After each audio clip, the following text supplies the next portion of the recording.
우리 서로 인사하겠습니다. 샬롬, 샬롬.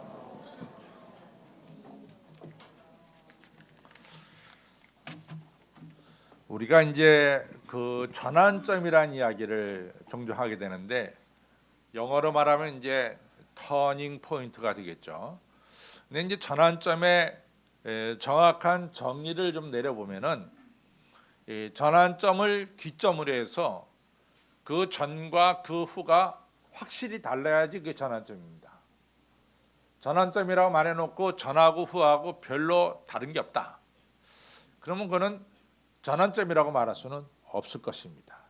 그러니까 전환점은 분명하게 그 점 찍은 그 점을 기점으로 해서 그 전과 그 후가 확실하게 다른 게 전환점입니다. 예를 들자면은 우리가 사도 바울은 그것이 너무 분명한 것 같아요. 사도행전 9장에 사도 바울이 다메섹에 올라가는 그 길에서 이제 부활하신 예수님을 만나죠. 근데 그 부활하신 예수님을 만나기 전과 만나기 후는 확실하게 달랐습니다. 만나기 전까지만 하더라도 사도 바울은 교회를 잔해하던 자였고 예수 믿는 사람들을 잡아다가 감옥에 가두는 그러한 사람이었습니다. 그러나 이같이 다메섹 도상에서 예수님 만난 뒤에는 예수 그리스도를 증거하는 자가 됐죠. 그래서 이 다른 사람들이 믿지 못할 정도로 사도 바울은 복음을 전했습니다. 또 그 전환점 전만 하더라도 사도 바울은 자기가 베냐민 집하고 난지 8일 만에 할례 받았고 그리고 자기는 히브리어를 능통하게 하는 히브리인 중에 히브리인이고 또 자기는 가말리엘 선생 밑에서 공부했고 율법의 의로 따지면은 누구에게도 나는 모자람이 없다. 이런 육신적인 것들이 그에게 자랑이 됐었습니다. 그러나 그가 예수님을 만난 뒤에는 이러한 모든 자랑들을 오물처럼 버렸다. 내가 그리스도를 더 알기 위해서 이런 것들은 오물처럼 버렸다. 이렇게 말씀하고 있습니다. 분명히 사도 바울은 이 터닝 포인트가 분명했어요. 그 전과 그 후가 확실하게 달라졌습니다. 또 마찬가지로 여러분들 우리가 모세도 마찬가지입니다. 모세가 출애굽기 3장에 보면은 불보는 떨기나무 가운데서 하나님을 뵙죠. 그런데 분명했습니다. 하나님 뵙기 전에는 이 모세는 자기의 장인 이드로의 양을 치는 목동 생활을 했어요.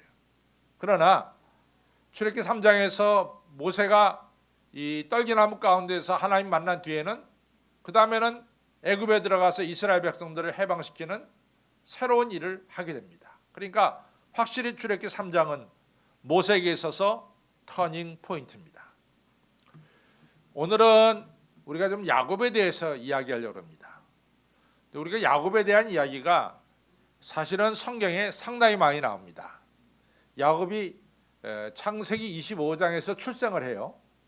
그리고 야곱이 세상을 떠나는 게 147세에 세상을 떠나는데 야곱이 창세기 49장에서 세상을 떠납니다. 야곱은 무려 20넉장에 걸쳐서 야곱에 대한 이야기가 나옵니다. 그러니까 성경에서는 우리가 야곱에 대한 이야기를 여러 군데서 찾아볼 수 있어요. 예를 들자면은 창세기 25장에서 야곱이 출생하면서 이제 야곱이 팥죽 한 그릇에 형 에서한테 장자권을 사는 것이 창세기 25장에 나옵니다. 그 다음에 창세기 27장으로 넘어가면은 아버지 이삭이 연세가 많이 들었어요. 그래갖고 앞이 잘 안 보이니까 돌아가시기 전에 큰아들 에서에게 축복을 주시겠다라고 약속했어요. 근데 우리가 잘 아는 대로 그 축복을 야곱이 형 에서처럼 꾸며가지고 형 에서가 오기 전에 먼저 들어가서 아버지 축복을 받은 사건이 바로 창세기 27장에 나옵니다.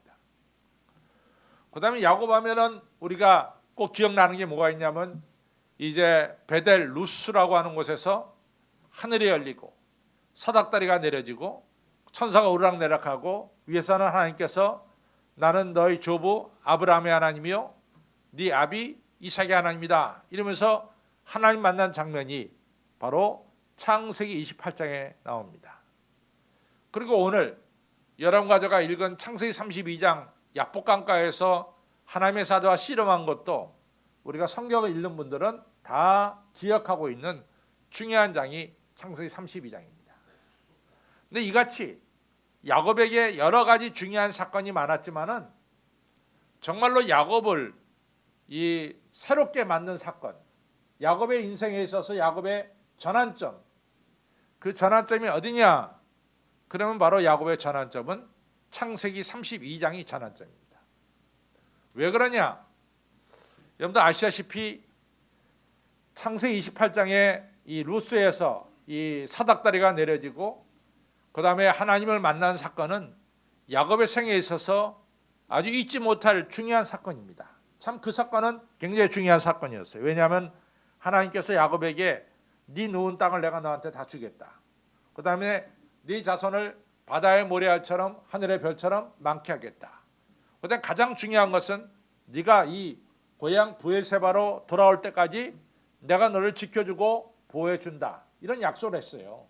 그러니까 이 창세기 28장에서 야곱이 받은 약속은 정말 그 시점에서 가장 필요한 약속을 야곱이 다 받았습니다. 굉장히 중요한 장입니다. 근데 우리가 성경을 자세히 보면은 야곱이 뭐라고 말하냐면 하나님 감사합니다. 만약 하나님께서 저를 이 고향 브에세바까지 다시 돌아오게 하면 그때 가서 제가 이 기둥으로 성전 삼고 그리고 제 소득의 10의 1을 바치겠습니다. 이렇게 된 거예요. 그러니까 창세기 28장에 엄청난 체험을 야곱이 했음에도 불구하고 창세기 28장의 야곱의 신앙은 매우 조건적인 신앙입니다. 아버지께서 하나님께서 저를 다시 이거 브에세바까지 무사히 돌아오게 하면 그때 가서 제가 이 돌로 이 성전을 짓고 제가 소득의 10의 1절을 바치겠습니다. 이것은 if then이라고 하는 영어에 나오는 아주 조건절이 정확히 나옵니다. if 만일 하나님께서 저를 고향에까지 무사히 돌아오게 하면 then 그때 가서 제가 성전을 짓고 그 다음에 소득의 10의 1을 바치겠습니다. 조건적인 신앙입니다. 근데 우리가 욥 소위 말해서 욥의 신앙을 우리가 위대하게 치는 이유는 뭐냐? 욥의 신앙은 조건적인 신앙이 아닙니다. 욥은 주신 이도 하나님이시고 걷어가시는 이도 하나님이시고 난 하나님만을 찬양합니다. 하박국의 신앙도 조건적인 신앙이 아니에요. 무화과 나무가 무성치 못하고 포도나무에 열매가 없고 감람나무에 소출이 없고 밭에 식물이 없고 우리의 양이 없고 양간에 소가 없을지라도 그런 거 다 관계없을지라도 나를 구원하신 여호와 하나님 한만을 내가 찬양하겠다. 조건적인 신앙이 아니라 그 말이죠. 바로 이런 조건적인 이런 신앙을 가졌던 야곱이 무조건적인 하나님으로 의지하는 이렇게 변하는 시점이 어디냐? 바로 창세기 32장이라 이거죠. 그때는 야곱이 환도뼈가 부러졌음에도 불구하고 하나님 없이는 살 수 없다라고 붙잡은 때가 바로 창세기 32장입니다. 따라서 창세기 32장은 야곱에게 있어서 야곱의 신앙을 변화시킨 이런 전환점이 되는 아주 터닝 포인트가 되는 중요한 시점이 바로 창세기 32장입니다. 여러분과 저도 말이죠. 이 신앙생활 보면은 확실하게 터닝 포인트가 있어요. 왜냐하면은 우리가 다 오늘만 신앙생활하는 것이 아니라 그 전에도 신앙생활 하셨어요. 저도 태어날 때부터 우리 부모님이 너 목사가 된다 우리 어머니가 그랬어요. 그럼 뭐 저 어릴 때부터 목사가 돼야 된다는 소리 들었어요. 그러나 내 스스로 내가 목사가 돼야 되겠다라고 결단한 때가 분명히 있었다고요. 그게 터닝 포인트라고요. 오늘 여러분 가져가 다 어려서부터 신앙생활 한 분들 많이 있을 줄 압니다. 그런데 야곱도 이같이 훌륭한 아버지 이삭 밑에서 태어났어요. 그러나 그의 신앙이 완전히 새롭게 변화된 것은 터닝 포인트가 된 것은 바로 창세기 32장입니다. 오늘 이같이 신앙의 확실한 전환점이 우리에게 이루어질 때 하나님은 우리를 더욱더 축복하시고 또 우리를 더욱더 소중하게 쓰시는 것을 우리가 알 수가 있습니다. 오늘 어떻게 야곱이 이처럼 신앙의 전환점을 맞게 되었는가 좀 살펴볼 필요가 있어요.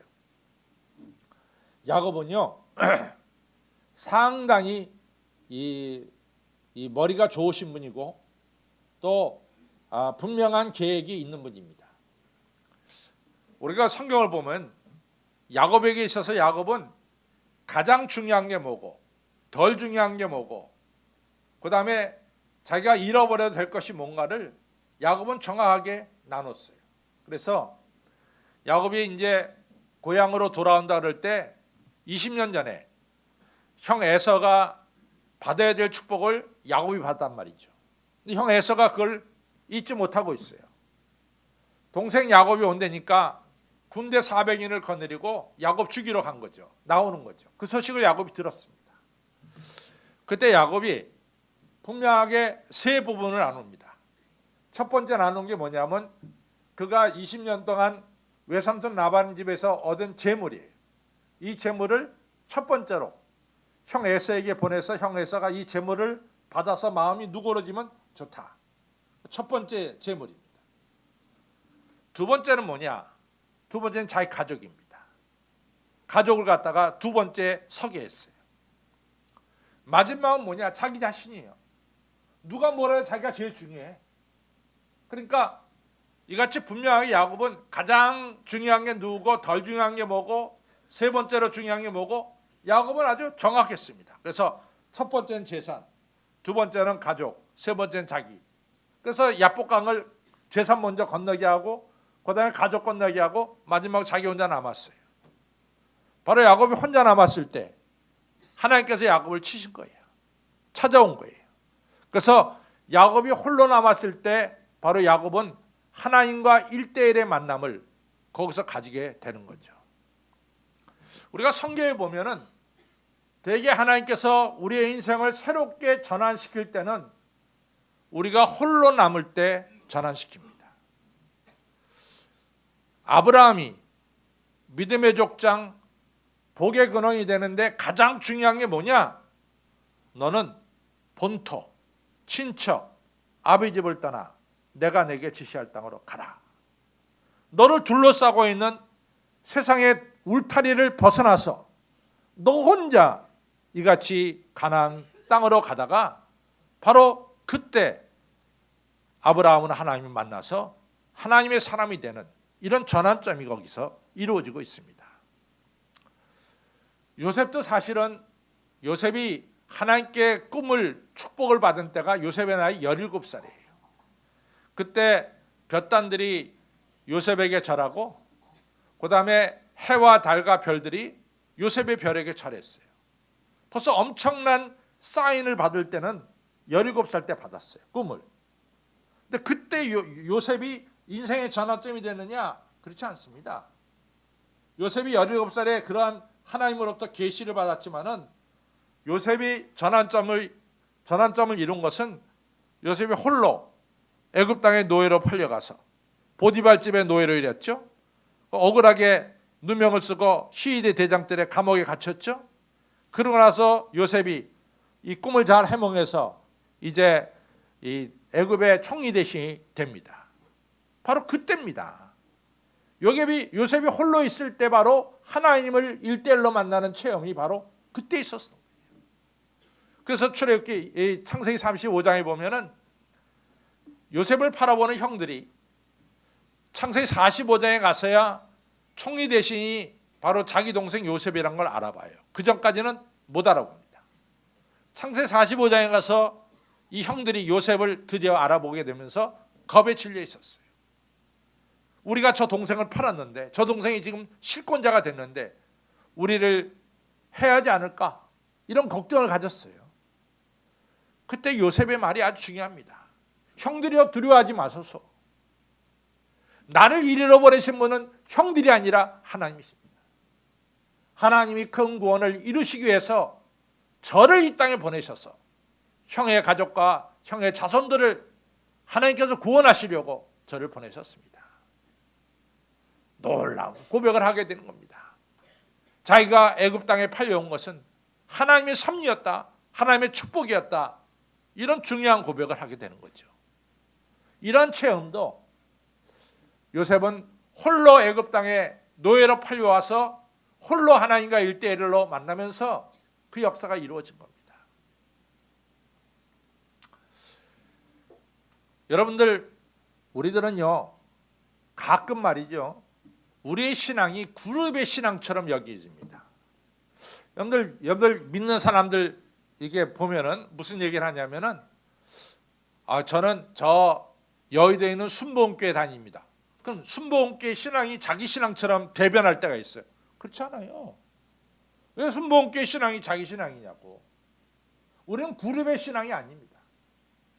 또 어떤 분들은 여기 있는 사랑의 교회 제가 다니고 있습니다. 사랑의 교회 신앙이 그 사람의 신앙이 아닙니다. 또 우리들은 나는 한식교회 다니고 있습니다. 한식교회 신앙이 우리의 신앙이 아닙니다. 우리의 신앙은 하나님과 1대1의 만남 속에서, 우리는 체험 속에서 그 신앙의 고백이 나와야 되는 거예요. 회사 사장님이고요, 직원이 한 350명 있습니다. 늘 회사 가면은 비서서부터 직원들이 사장님을 떠받들어요. 또 집에 가면은 아내와 자식들이 아버지를 떠받들어요. 또 교회 가면은 이분이 교회에서 잘 섬기기 때문에 교회에서도 교인들이 떠받들어요. 누가 보더라도 이분은 완벽한 분이야. 근데 이분이 어느 날 종합 검진을 하다가 암이 발견됐어요. 암이 발견돼 가지고 결국은 병원에 입원해서 수술도 받고 이제는 항암 치료를 받고 있습니다. 지금까지 이분은 어딜 가나 주변에 사람이 있었어. 회사 가면 비서가 있었고, 자기 직원들이 둘도 따라다녔고, 집에 가면은 가족들이 항상 있었고, 이분이 혼자 있을 데가 없었어. 교회 가면 교인들과 함께 둘러싸여 있었다고요. 근데 이분이 병을 딱 얻어가지고 병원에 가니까 회사하고도 떨어졌어. 회사 가고 싶어도 못 가. 회사하고 떨어졌어요. 가족하고도 떨어졌어. 가족하고도 같이 있을 수가 없어. 병실에 자기 혼자만 남는 이러한 체험을 하게 됩니다. 그때 이분은 하나님을 1대1로 만나는 체험을 하게 된 거예요. 그 전까지는 하나님을 그룹으로 만났어.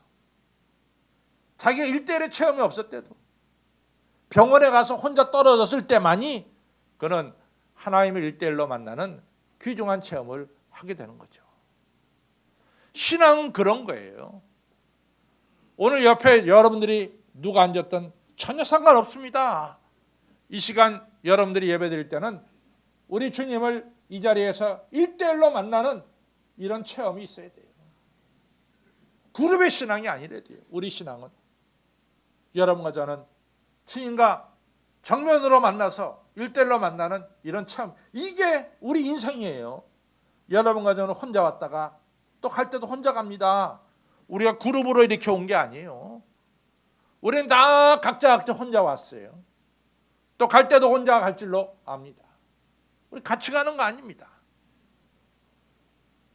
우리의 인생은 나를 창조하신 창조주 하나님과 1대1의 만남, 이 만남이 중요합니다. 오늘 야곱이 그의 인생의 전환점을 가져온 중요한 사건은 아버지 이삭의 품 안에 있을 때는 잘 몰랐어요. 또 야곱이 그 외삼촌 라반의 집에서 엄청난 재산을 먹고 또한 아들 11, 딸 1명, 여러 부인들 둘러싸여 있을 때 잘 몰랐어요. 그러나 그가 형 에서의 죽이겠다고 하는 이런 위협 앞에서 야복강가에서 홀로 남았을 때 그는 드디어 하나님을 직접 뵙는 이러한 1대1의 체험이 일어났습니다. 여러분, 오늘 2015년 2월 8일이 소중해요. 그냥 그룹에 앉았다 그냥 가는 이런 날이 돼서는 안 됩니다. 여러분과 저는 오늘 이 시간에 이 자리에 계시는 예수님하고 1대1의 만남, 이런 1대1의 체험이 오늘 여러분과 저에게 있기를 간절히 바랍니다. 이 체험을 통해서 야곱이 바뀐 게 있어요. 참 야곱의 신앙은요, 하나님을 필요할 때만 찾았어요. 야곱은 그전에는 하나님 필요할 때 찾았대요. 하나님, 오늘 형 에서만큼 제가 속여가지고 아버지에게 축복을 받아야 되겠습니다. 그때는 아버지 찾았어. 하나님 아버지, 내가 외삼촌 집에서 너무 억울하게 당합니다. 내가 내 권리를 좀 찾아야 되겠습니다. 그때 하나님 찾았어요. 늘상 하나님을 찾은 게 아니에요. 야곱이 하나님을 필요할 때만 하나님 찾았어. 늘 하나님과 동행한 것이 아니라고. 늘 우리가 예수님을 찾는 게 아니야. 주일날 오전 9시 반 예배만 찾는 거야. 보통 때는 안 찾아. 그것도 9시 반 예배 교구 목사님 와라 하니까 할 수 없이 와서 찾는 거지. 보통 때 찾는 게 아니야. 그러나 야곱이 이 야복강가에서 하나님 만나고 나서 바뀌었어요. 야, 나로 가게 해라. 가지 못해요. 하나님의 사자가 야, 해가 뜨는데 나 좀 가게 해라. 갈 수 없습니다. 이제는 야곱의 마음속에 하나님이 계시고 하나님 안에 야곱이 있는, 그리고 늘 야곱과 동행하는 이런 하나님이 야곱에게 필요했어요. 그러니까 하나님이 야곱의 삶 속에 거하는 하나의 인격체로 이같이 하나님이 와 계시는 거죠. 저는 키엘케고르가 한 말씀이 너무 중요하다고 생각합니다. 기독교는 개념이 아닙니다. 이번 얘기가 첫 번째. 기독교는 개념이 아닙니다. 기독교는 삶입니다. 얘기했어요. 예수님은 우리 머릿속에는 하나의 개념이 아니래도 생각이 아니라 그 말이에요. 예수님은 여러분과 저와 오늘 하루 종일 24시간 같이 지내는, 나와 동행하는 임마누엘 주님이라 이거죠. 우리가 이런 신앙이 있어야 돼요. 내가 필요할 때만 하나님 찾는 이런 하나님이 아니라 나는 주님이 없이는 살아갈 수가 없는, 주님과 늘 동행하는, 언제나 주님이 나와 함께 계시는 이 주님이 여러분과 저의 삶 속에 꼭 필요하다 그 말이죠. 그것이 변화된 신앙이래도 필요할 때만 찾는 게 아니야. 언제나 함께 하시는 주님, 인격체로 내 안에 모시는 주님, 이 주님이 오늘 여러분과 저에게 꼭 있기를 바랍니다. 그래서 오늘은 바뀌는 거야. 이 시간만 예수님을 필요한 게 아니야. 여러분들 예배 끝나고 집에 가서도 예수님과 동행하는 이러한 삶으로 나아가야 될 줄로 믿습니다. 야곱이 1대1에 하나님 만나고 나서 야곱이 바뀌었어요. 어떻게 바뀌었냐? 야곱은요, 자기 재산에 대해서 굉장히 애착이 많은 분입니다. 야곱은 자기 재산에 대해서 상당히 애착이 많은 분이에요.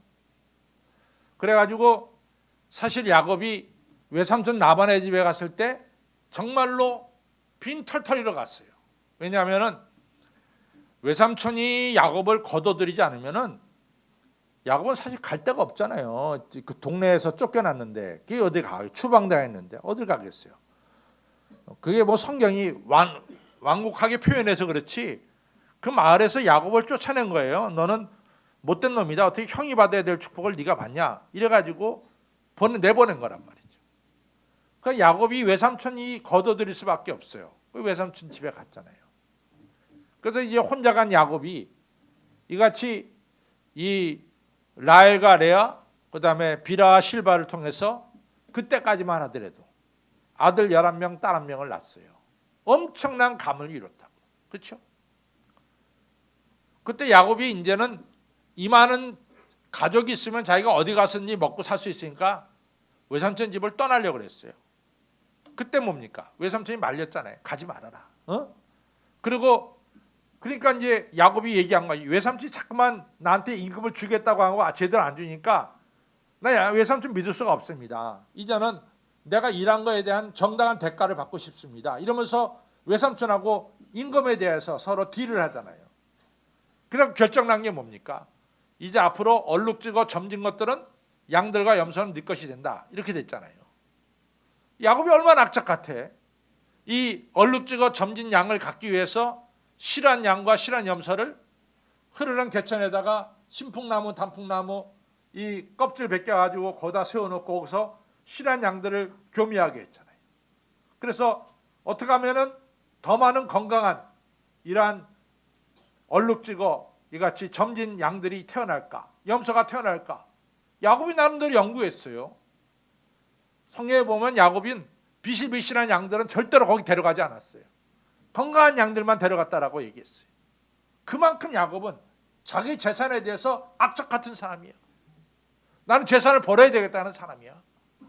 이렇게 엄청난 재산을 한때 두때 세때가 일어났을 때 뒤도 돌아보지 않고 야곱이 외삼촌 집을 떠났어요.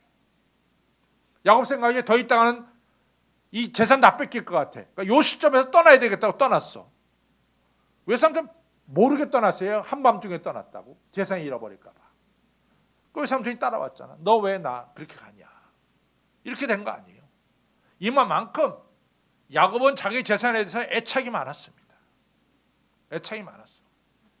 그런데 창세기 32장에 천사와 씨름하는 그 순간 야곱의 머릿속에는 재산은 없었어요.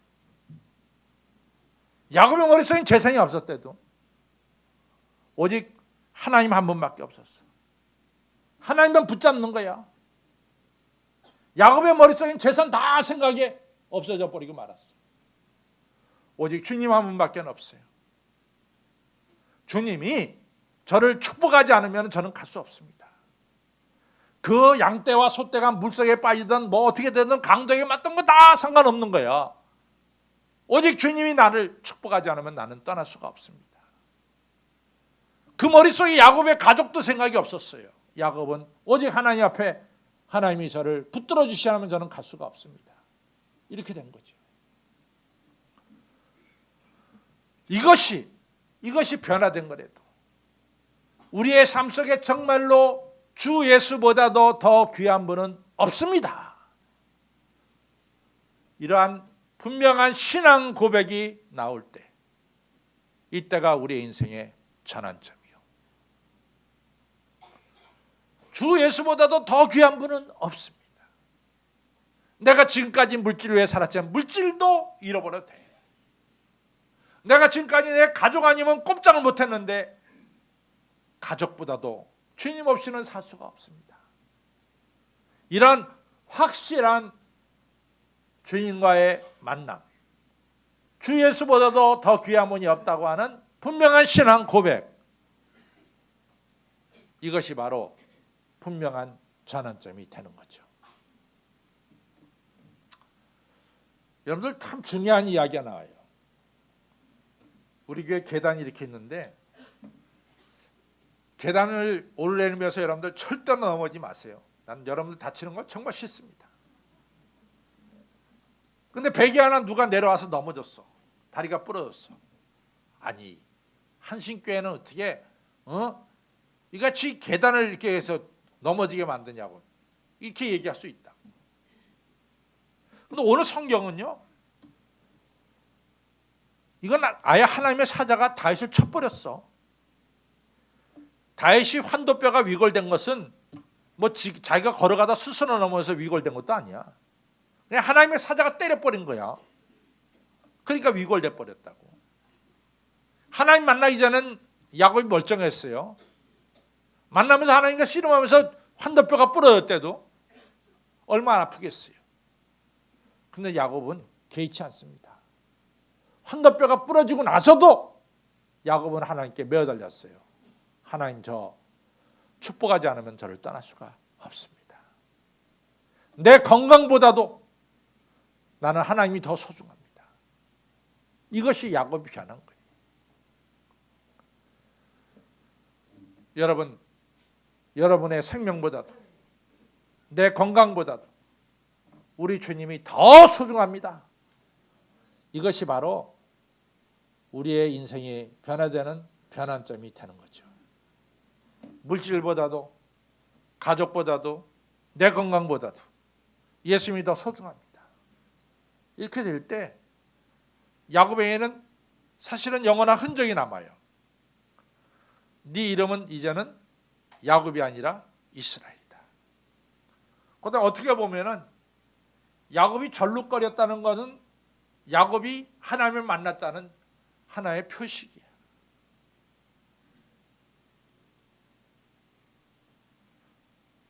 사도 바울이 그러잖아요. 막 공격하니까 너희들 제발 그러지 말아라.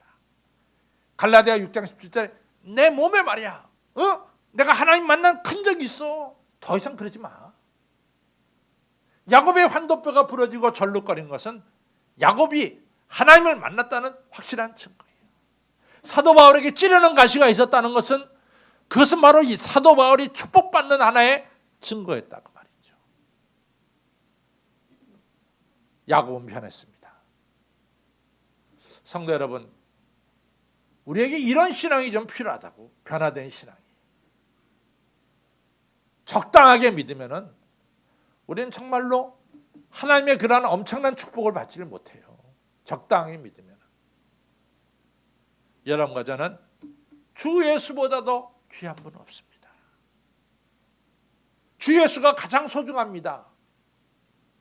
지금까지 내가 재산을 위해 살았는지 모르지만 재산보다도 더 중요한 분이 예수님이시고, 내가 가족이면은 아주 가족 바보였는데 가족보다도 더 소중한 분이 예수님이시고, 내가 지금까지 내 몸을 끔찍이 아꼈는데 내 몸보다도 더 소중한 분이 예수님이십니다 라고 여러분들이 고백할 때, 그때 우리는 야곱이 이스라엘 되는 전환점이 이루어지는 거죠. 그 다음에 야곱이 걸어가는 그 앞길에 뭡니까? 태양빛이 비치는 거예요. 하나님의 축복이 야곱의 앞날을 비춰주는 거죠. 야곱이 오늘도 모든 사람들이 절대로 잊어버리지 못하는 이스라엘이 바로 야곱입니다. 이런 축복을 야곱이 받게 되는 거죠. 사랑하는 성도 여러분, 오늘 여러분 2015년 2월 8일 날 옆에 누가 앉았든 상관없어. 여러분 옆에 사람 눈치 볼 필요 없어. 여러분과 저는 누굴 만나야 됩니까? 예수님 만나야 돼요. 예수님과 1대1의 만남이 있어야 됩니다. 이 전환점이 우리에게 있어야 돼. 예수님이 있어야 돼. 그리고 예수님은 주일날 9시 반 예배만 필요한 분이 아니야. 우리 일생에 늘 예수님과 동행하는, 주 없이는 살 수 없는, 내 중심에 계시는 예수님, 늘 동행하는 예수님으로 우리 안에 모셔야 돼. 예수님은 그 무엇보다도 소중합니다. 재산보다도 소중하고, 여러분들 명예보다 소중하고, 여러분들 건강보다, 여러분들 가족보다 예수님보다 더 귀한 분이 없습니다. 이것을 갖다가 확실하게 고백할 때 예수님은 우리 앞길에 하늘의 태양빛으로 여러분과 제 앞길을 비춰주시고 우리의 미래를 영광된 미래로 인도해 주십니다. 이러한 축복이 있기를 주님의 이름으로 축원합니다. 기도하겠습니다. 아버지 하나님 감사합니다. 오늘 2015년 2월 8일이 단순하게 형식적으로 예배드리고 끝나는 이 시간이 아니라 오늘 이 예배 시간에 우리 예배를 받으시러 이 자리에 좌정하신 우리 예수님을 1대1로, 주님 1대1로 만나는 이 귀한 시간 될 수 있도록 도와주시고 체험적인 귀한 만남이 있는 시간이 되도록 주님 우리를 축복하여 주옵소서. 단순하게 예배 시간에만 예수님을 필요로 하는 것이 아니라 우리 하루 종일 예수님과 동행하는, 예수님을 분명히 우리 안에 모시는, 인격체로 모시는 우리의 삶이 될 수 있도록 우리의 삶이 변화되게 해주시고, 오늘 이 시간 실제로 그렇습니다. 우리 빈손으로 왔다 빈손으로 갑니다. 아버지 하나님이여, 있던 재산도 다 두고 가고 내 몸도 약해진 상태로 가고 가족도 다 두고 떠날 수밖에 없는 것이 바로 인생임을 깨닫습니다. 이런 인생 속에 가장 소중한 분이 바로 나에게 생명을 주고 영생을 주시는 예수님밖에는 없습니다. 주밖에 나의 구원이 없습니다. 주 예수보다도 더 귀한 분은 없습니다. 오직 예수님만을 꼭 붙잡습니다. 이러한 신앙 고백이 우리에게 터져나올 수 있도록 이 시간 체험적인 신앙을 허락하여 주셔서 주님께 붙잡힌 저희들 분열의 햇살이 우리의 미래가 아버지 비춰질 수 있도록, 미래에 비춰질 수 있도록 하늘의 햇살을 저희들에게 비춰 주시옵소서. 예수님의 이름으로 감사하며 간절히 기도를 쌓옵나이다. 아멘.